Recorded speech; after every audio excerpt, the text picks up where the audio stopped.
Hello folks, Scrimper UK here.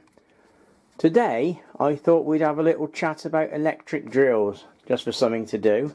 Now as you can see, I've got a collection of these drills. Now they're all old Black & Decker ones, but actually I personally prefer these to the modern drills. This one's all metal, it's got a metal casing. This is metal, this is metal.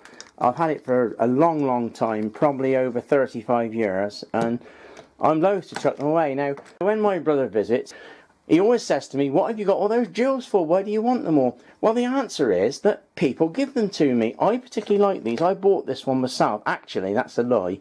I think my wife bought it for me a long time ago as a birthday present.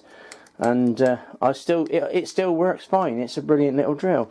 And over the years, various people have been chucking them out and said, "Oh, do you want this old drill?" Or it's been in a box of junk with old drills, or it's places I've worked at and we've had drills there and they've been thrown out and I've mended them and brought them back into use because I particularly like this type of drill. Now, it's not to be compared with a new drill. This is my latest drill that I use quite a lot, a drill screwdriver. It's the DeWalt, and it really is good. I'm not a fan of electric screwdriver drills myself, but I must say I'm very impressed with this one. I've had it about 12 months or so, and it is really powerful. It amazes me how it works. I mean, it's got a hammer drill section on it, and normally I wouldn't use it for that. I'd use a mains power drill like one of my old ones, but I was drilling some holes in the room in the house, and I hadn't got my normal drill cylinder, but I had this one, and I thought, well, I'll just give it a go, and I was amazed how marvellous it was at drilling. So, you know, that's not to decry these. If you get a good one, I've had some cheap ones and they're useless, but this one is really good.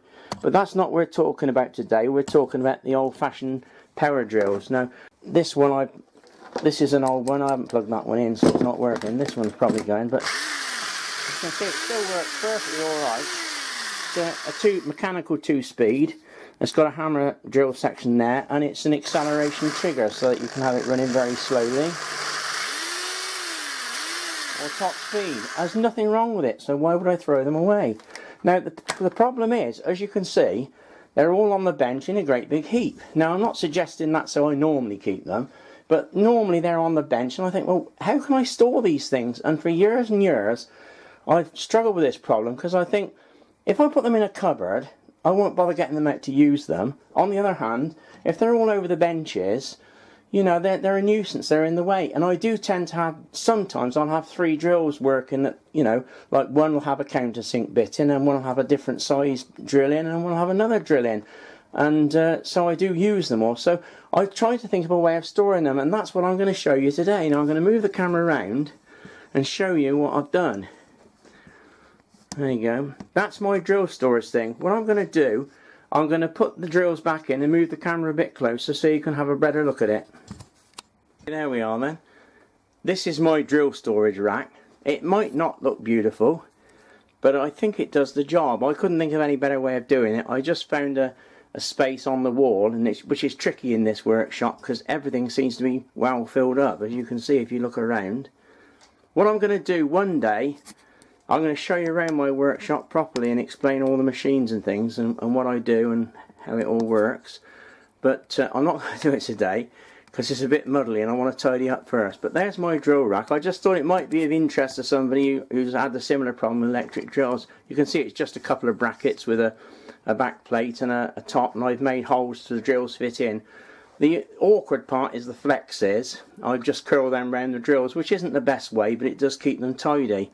The only problem is that since I made it, I've acquired another drill. A friend of ours brought a box of junk round, some tools and things that was his late father's, and this was amongst them. Of course, plugged it in, and after a bit of oiling, it works fine. It's a good little Black & Decker, one of the very earliest ones.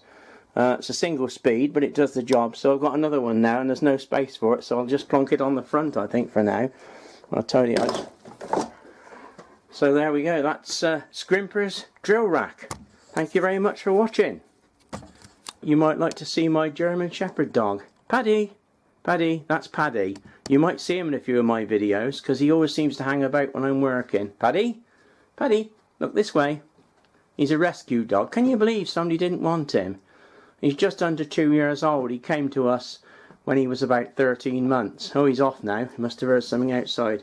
Anyway, thanks again for watching. Bye for now.